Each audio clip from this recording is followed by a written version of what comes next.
Hello, everyone. This is MMA Interesting Prospects podcast. Today, our guest is Anthony Rossi, who will fight on APFC 15 December 8th. Hello, Anthony. How are you? I'm doing great, feeling Uh, great, ready to uh, go.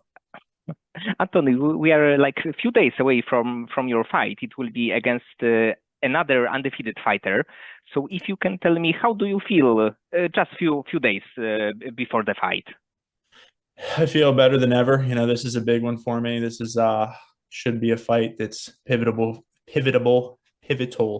for my career. I've been contemplating going pro, had a couple offers here and there, but ultimately we kind of want to come out there and get a finish. Um, but I think that this one will be my breakthrough fight. So I'm ready to go. I feel great. Body's feeling good, a couple aches here and there. But if you don't have that at this point in the game, you're not working hard enough. I feel great. Cardio's there. I'm ready to go. And it will be your second fight on APFC, and I think that it's overall a quite good place to fight because it's like quite big regional promotion. Yeah, so like I said, I had a couple pro offers, couple of good slots too, but the way that I saw it was that APFC offering me another fight, it was worth taking an amateur with these guys because they have a pretty solid promotion. My last fight, I had 10,000 live viewers watching it because they do it free live on YouTube. Like that's pretty solid for promotional piece right there. So I had a good overall good experience the last time. Well, if I do have one complaint about last fight, the tarp, the canvas that they had was more like a tarp in there in the cage. It was a little slippery. So let's hope that they've changed that. I'm not 100% certain, but yeah, no, I'm happy to do another APFC. I think it's good for my career. And do you plan a finish of your opponent? That's the goal here this time. I've kind of went out there and I'm 5-0 with 5 decisions.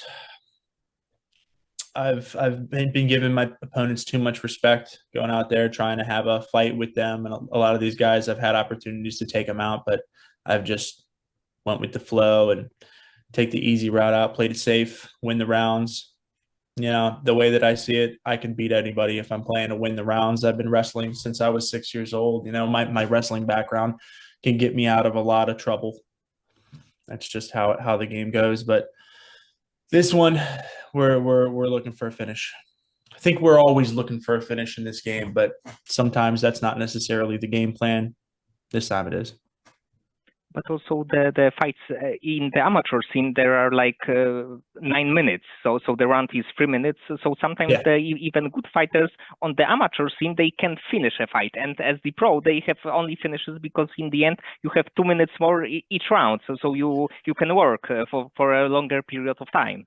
Yeah, when it comes to 3 5s versus 3 3s, that just comes down to it's more time to work.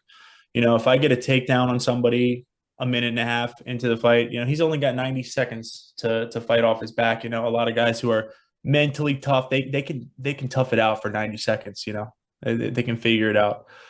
Now, on the flip side, if it's a pro fight, 90 seconds in, they get taken down, 3.5 minutes that they got to fight off their back, that's demoralizing.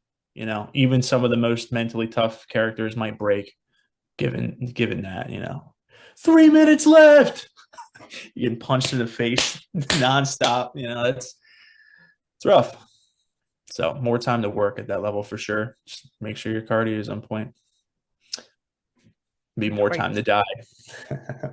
And I checked the topology record, and you currently are number 6 in the heavyweight division as the amateur. So in the end, it may happen that you will be like number 1 or like top 3 Man, guy. those rankings are some bogus. I should be number 1. It's ridiculous. Me number 6. No, those are funny. Yeah, I think I'm ranked top 5 on there. Something I don't know. They got by region, by state, all this stuff. I try not to get too into the rankings, man. I'm a uh, maybe a little bit of trauma when it comes to that. So in high school wrestling, they typically will put like they rank all the wrestlers in the state, and they'll have like live rankings every week, kind of like NFL football power rankings. They'll do the same thing for high school wrestling. So growing up, I was always obsessed. Like, oh my god, I'm the 9th ranked kid in the state. I'm wrestling the 8th ranked kid. There's no way I'm gonna win. Just I don't like to do that anymore, man. It's all silly. This is MMA. Everybody's got a puncher's chance, even if I'm 10 times better than this guy. Everybody's got a puncher's chance, and at heavyweight, multiply that by 3 because each one can really sit you down. Rankings, they're silly, man. Yes, especially like topology rankings are. I'm not sure what they got as the algorithm to work. I think Because it's just most recent wins and stuff like that. And at the end of the day, man, at the amateur level, it's just silly. You got so many guys who, who they're working full time. They're not really fighting full time. You got 4 first round. Not the last kid I fought. He had 4 first round knockouts. Who'd he knock out? He ain't knocking out nobody real. No disrespect. I don't mean to put too much disrespect on him, but it was a good fight, tough kid, but still, I don't like to look into stuff like that too much because are you beating guys who are, high level UFC Bellator prospects, or are you just beating guys, off the street who signed up for their first MMA class 6 months ago? There are levels to this, and I don't think the amateur rankings really capture, the how good some of these guys are. I've only seen a few heavyweights in the amateur circuit. I can't speak for every weight class because heavyweight I follow a little bit more closely, but I've only seen a few guys out there who really are impressive, and they might not be ranked in the top 10, do you feel any additional pressure before this fight because you are like 5-0? It's like big stage, and it might be your last amateur fight. Do you feel like the pressure of the moment? Well, parlay into that I have just signed with a sports management company. Sure, I don't want to go and lose a amateur fight as we're sitting here talking about potential bigger fights in the future.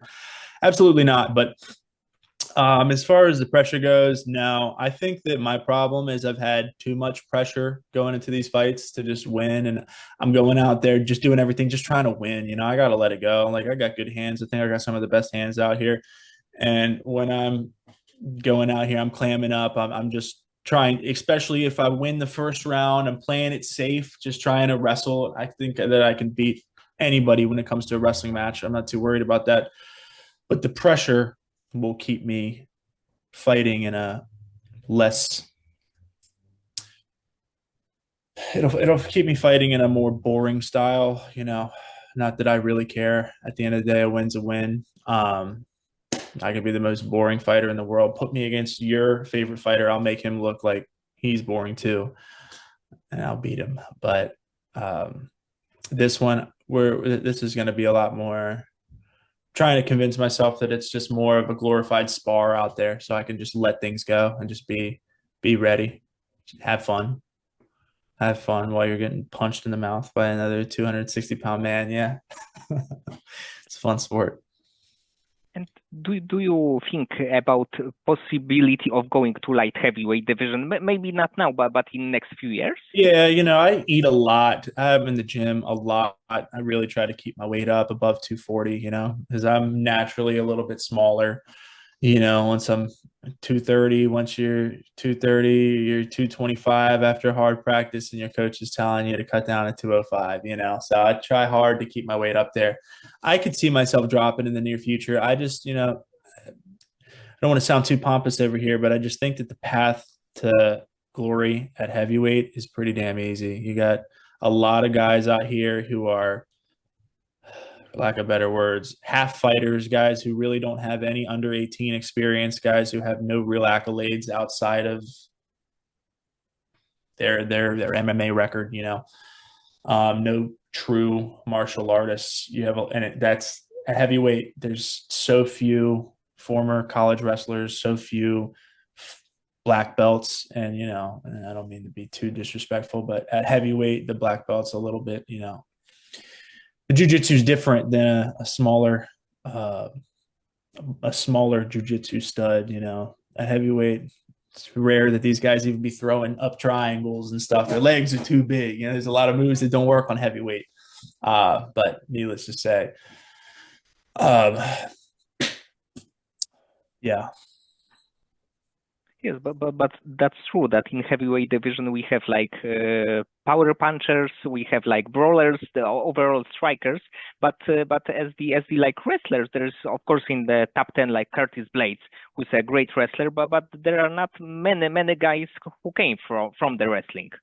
Yep. And it seems like heavyweight's a pretty smooth path to the top around here to get my shot. I think that I can get a shot in a big promotion. That's what I want.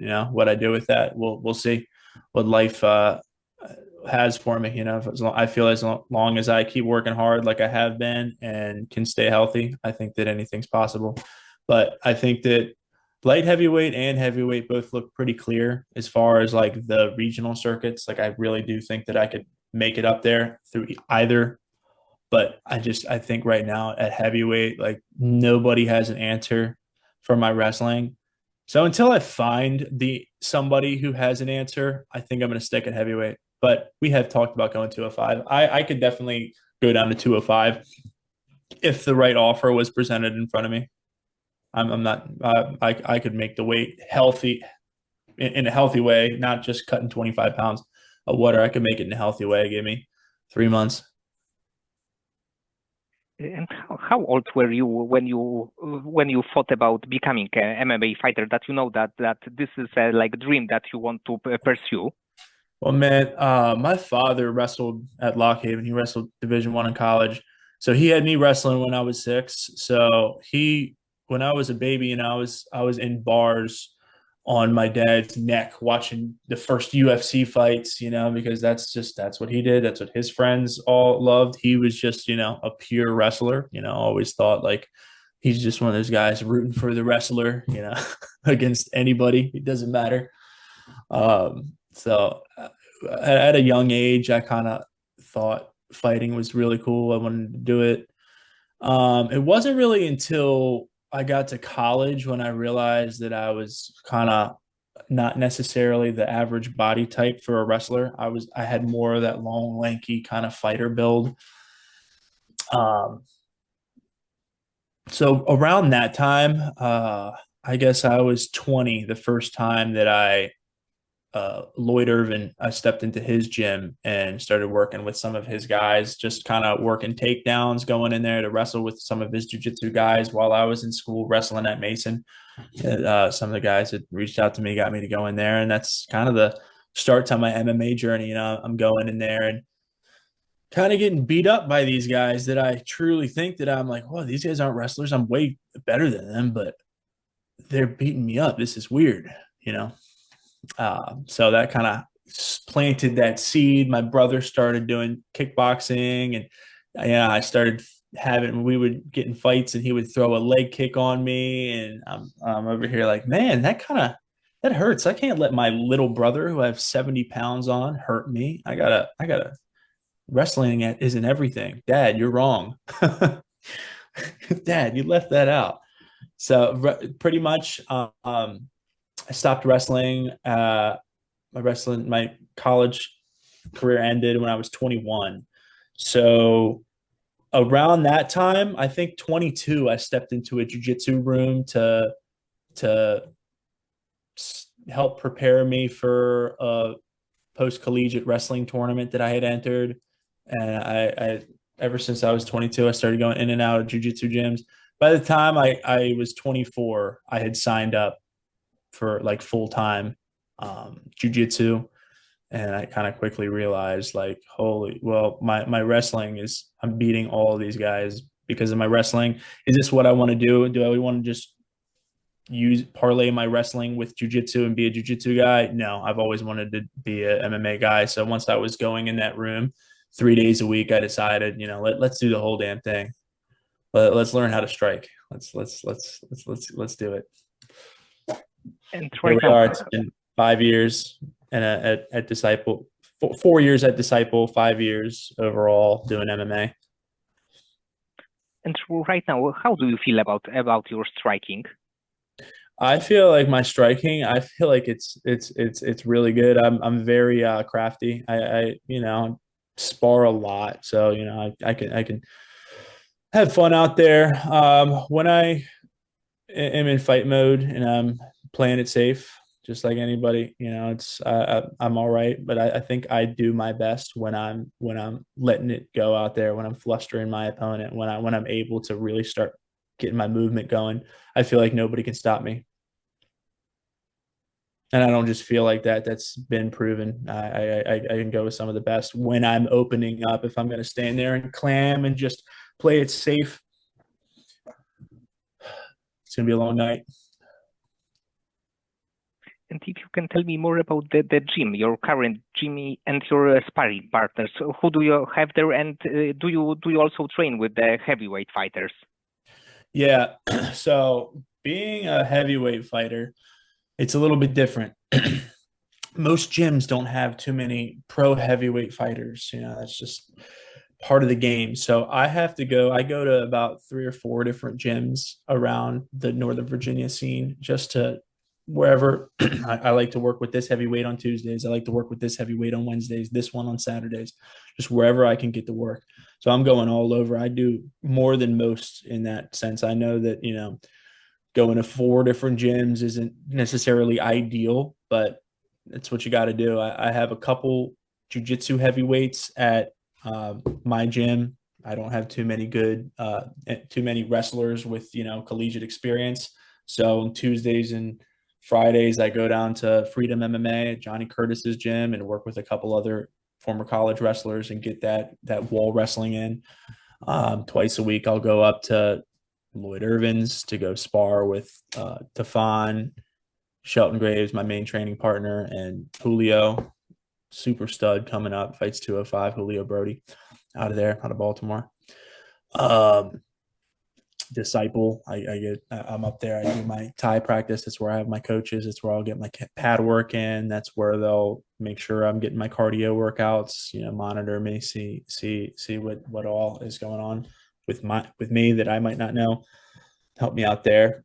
On the weekends, it's when I can really get good work. I go to Silverback, is where they have Chantilly, a jiu-jitsu room that has 15 heavyweights in there, maybe 7 of them who are brown and black belts. So I get good rolling in there. I go there every other Saturday. Kaizen MMA is one of the bigger gyms over in Northern Virginia. They have a good room for sparring on Sunday. I go there just about every Sunday to spar. And they have a couple heavyweights in there, Matthew Crawford, Raiden Govacs. But that's like a more open door gym, revolving door. You got a lot of guys. Even a guy I fought twice before, Andre. He comes in there. We got a solid room in there. So a lot of gyms and a lot of heavyweight sparring Yeah, partners I mean in that's the what you end. got to do. Unfortunately, most gyms aren't going to have. If you just go to your gym and you don't have too many partners, and at my level, I try not to. I try to be a lot better at it, and I can control myself. But sometimes you hurt your training partners, and then especially if it's a guy who doesn't. This isn't his life. You hurt him. He's not going to show up for a couple months. Now you got to find other training partners who take this as serious as you do if you want to take it to that next level. So I know I could do what a lot of these guys do in my position.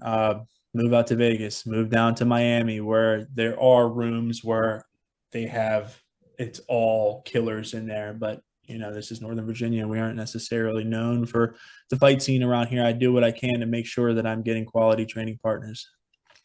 Is it ideal? I don't know. I found something that works. For now, it works. So definitely for now, it's a good strategy. And of course, it will be an amateur fight. But do you have in your head the longer plan for your career? Like when would you like to get to the UFC, or maybe you have some other goals as far as fighting? Well, I'm hoping 2025 I can line up a couple pro fights. If I can get 2 or 3 on the I'm trying to roll right into it. Knock on wood that neither me or my opponent get seriously injured in this because we both have careers. I'd like to get a couple knocked out uh, early 2025, mid 2025, and by the end of the year, having that conversation of like maybe getting out of the regional scene. I'd like to do a Shogun fight, which is one of the local fights around here, the local big one. But I'd like to jump right into Cage Fury, LFA, start really getting on that scene, seeing what I can do. Because, like I said, I truly think that my wrestling is just a class above, and I want to find somebody who's got an answer for it. And who is your favorite heavyweight to watch right now? Favorite heavyweight to watch? Man, I gotta say it. Shout out to my buddy Alexander Romanov, who I go up and train with when he gets ready for his fights. It's fun to watch. Not necessarily 2 fights ago, but overall, he's a fun heavyweight to watch. Heavyweights that I like to watch. It's hard not to fall in line and say Tom Aspinall. He's entertaining going out there, but come on, he's a beatable guy just like everybody else. This is heavyweight. Everybody's got the puncher's chance. And John Jones. So you think that if this fight will happen, like John Jones against Thomas Pinal, John will win? Oh, hands down. I think that he has questions nobody has answers to. I think John, as far as that debate goes, I think John's above that. He's above that fight. He doesn't have to fight another. He beat Zero Gone, maybe 2 years ago at this point. You're just going to keep throwing him dog after dog after he knocks out Tom Aspinall, and we all forget about who Tom Aspinall is. You're just going to say, oh, the next up and coming great heavyweight, he's got to fight Jones. No, he's above this. He's on that GOAT status. He let him pick his fight. If I'm him, I'm fighting Poatan, killing him, and then, cashing that check, being done. One takedown. I don't see Poatan having no answer for that either. Yes, for Pereira, is definitely not a good matchup. No. But it's a fight, Pereira could get the head kick knockout in the first round. Who knows? Yes, and becoming a free division world champion. Yep.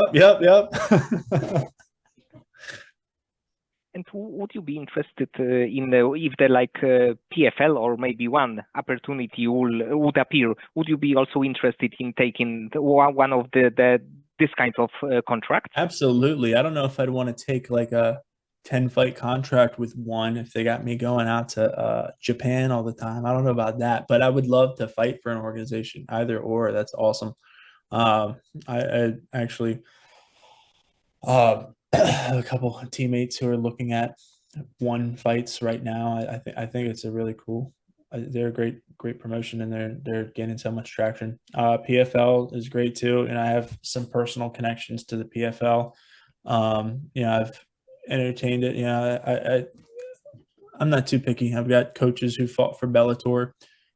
I want my opportunity. Let's see what we can do. Let's see what matchups we can get, what kind of contracts we can get. I think fighting for any of those organizations would be amazing. Yes, especially that it does not mean that it will be a final chapter of your career, because you can go to one or PFL or any other big organization and then go to the UFC. Absolutely. And outside of fighting, when you have a little bit more free time, do you have like an additional hobby or something that you like to do? My free time usually spent hanging out with my girlfriend these days. I'm in the gym a lot. I watch a lot of football. Bet on a little bit on it too. It's a takes some time for sure. Watch a lot of sports. I'm a big baseball guy. Baseball season's over, but sports guy. And what do you do to avoid burnout? Because you train a lot, you are in the gym probably all the time. So do you have this kind of moments that you feel like burnout or maybe even like unmotivated to go other next day? Oh man, I'm unmotivated all the time. I train every day, twice on Sundays. You just got to get in there and do it.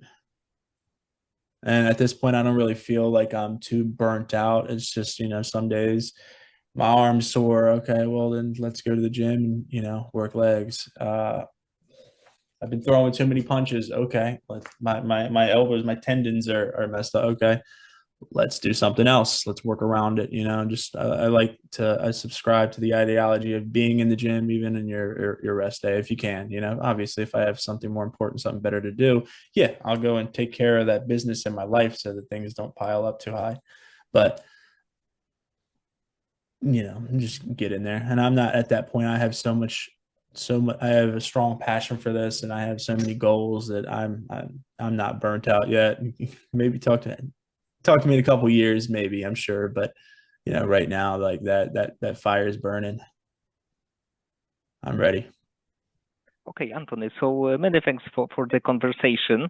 I hope that you will win this fight. Maybe you will finish the opponent, and next year you will make your pro debut, and you still will be undefeated. Hell yeah.